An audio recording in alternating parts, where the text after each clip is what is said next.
Hi folks, this is James from Fairy Tales, Myths and Legends. This time we're looking at the festive legend of Krampus. I hope you enjoy this one.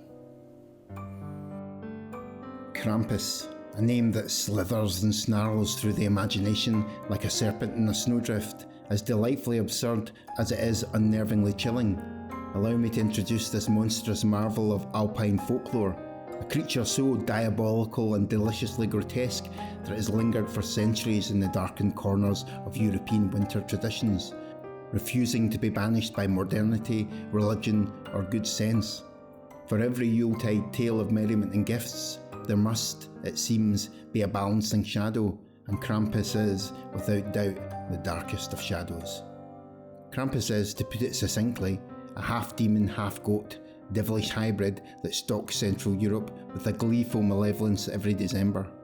Picture, if you will, a beast of towering stature, some 7 feet tall, with grotesque features, a head crowned with great twisted horns, eyes glowing with demonic fire, a grotesquely forked tongue lolling from its fanged maw, and legs so mismatched that one is caprine, a goat's, and the other grotesquely human, though malformed.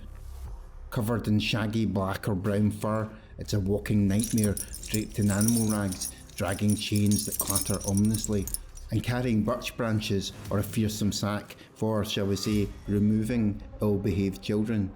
Yes, naughty children are Krampus's raison d'etre, his single focus.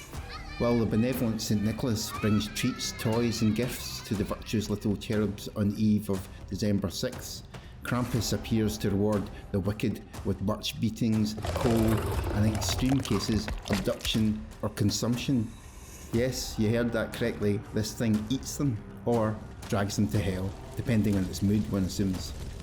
Naturally, one must appreciate the elegance of such a system. Nicholas remains the kindly figure of divine generosity, while Krampus snarls as the great avenger of naughtiness, an age-old yin and yang of virtue and vice. But where, you ask, did this fiend arise? And now the plot thickens. Krampus's origins lie shrouded in the frosted myths of Alpine legend, far predating Christian morality.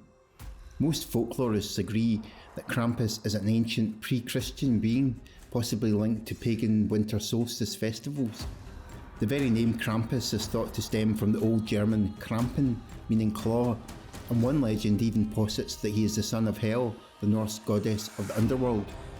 The Catholic Church, as is its wont, attempted to exorcise this beastly relic of paganism in the medieval era, but Krampus, that merry old goat devil, refused to be banished. By the 17th century, he had been absorbed into the Christian tradition, his monstrous visage appearing side by side with St. Nicholas, much to the dismay of the more devout. In Germany and Austria, the night of December 5th, Krampus Night, or Krampus Night, became a beloved, albeit bone-chilling tradition. Men dressed in devilish costumes would stomp through towns, rattling chains, brandishing birch rods, and generally terrifying children into impeccable behaviour.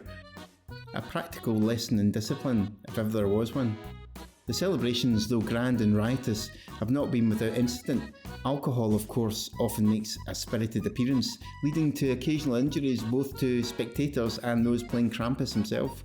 In recent years, one unfortunate fellow in Carinthia was so enthusiastically attacked by an overzealous onlooker that he was rendered unconscious.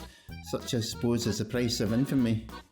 Like so many monsters, legends and myths of old Europe, Krampus has not remained content to haunt his native Alps.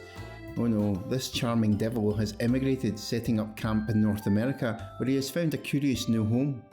From comic books to festival parades, from novelty sweaters to horror films, perhaps most notably the 2015 movie Krampus, the Christmas devil has become something of a pop culture anti-hero.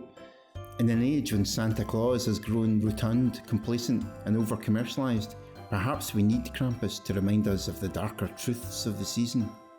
It's worth noting that the authorities have on numerous occasions attempted to curb the Krampus tradition.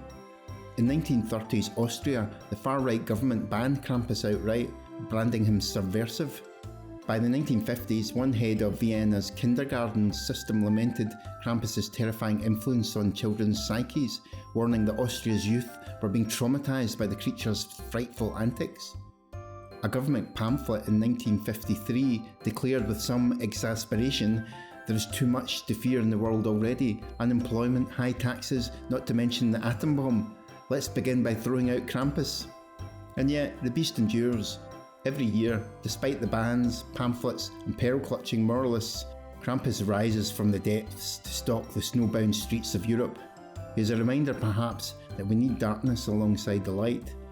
For what is Christmas without consequence? What is morality without its shadow? To this day, Krampus Night is celebrated with a mixture of glee and horror, an ancient tradition that still sends shivers up the spines of children and adults alike. So as you hang your stocking by the chimney and sip mulled wine by the fire, take a moment to listen to the wind rattling in the branches outside. Could it be a jingle of chains, the scraping of claws, or perhaps the distant bleating of a very large goat? Sleep soundly, but not too soundly, for Krampus is watching, and he is hungry. I leave you with a solemn warning, captured in a 19th century German poem titled Krampus's Chains. It cautions us ever so gently that to live a selfish and wicked life is to invite the beast into our homes and hearts, and that, my friends, is a Christmas surprise none of us would care to unwrap. Have you got something to say about Krampus? Have we missed something important? Let us know in the comments. If you enjoyed this video, then please do subscribe, as it helps us fund the channel. This has been James from Fairy Tales, Myths and Legends. We hope to see you again soon.